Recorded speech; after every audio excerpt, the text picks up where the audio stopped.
Hello and welcome back. In this video, we're going to learn how to execute the script that we just created in the remote machine. Remember that so far we have this script that is transferring the out file and is transferring the publish file that we just created. And if you take a look at this file, you are going to see that this is the file that the remote machine needs to start the container or to create the container. So how do we execute this from Jenkins? Well, this is going to be simple. We're going to execute it using SSH.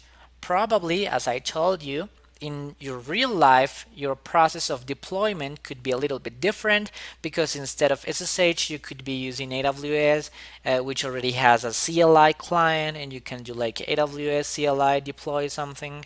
You should know how to do your deployments, manually at least.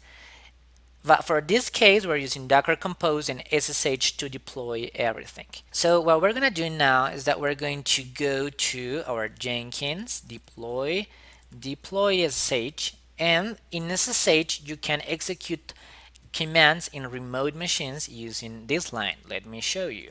SSH-I, you pass the path of your key, then you pass the user at the machine where you want to connect to, and then in here you can execute one command in that remote machine. So in this case we want to execute this script that we're just transferring. So as you see, we're transferring those files, and finally to deploy the application we're just connecting to SSH and we're executing that script that we just transferred in here.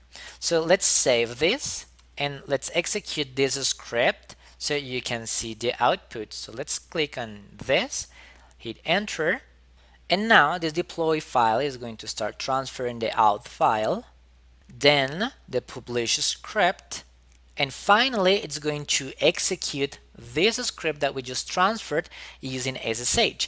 And as you see, this is the log of that remote machine, because with this line from here we are telling that remote machine to execute this script that is going to deploy the application. Cool. So in this way, the only one thing that we need to do to deploy our application is simply execute this command or this script to deploy our application in that remote machine. So this is it for this video. Please make sure that you understand everything that we have done so far, because this is going to give you a clear understanding of what we're doing, and it's going to help you to create your own workflows for your real applications. So I'll see you in the next lesson.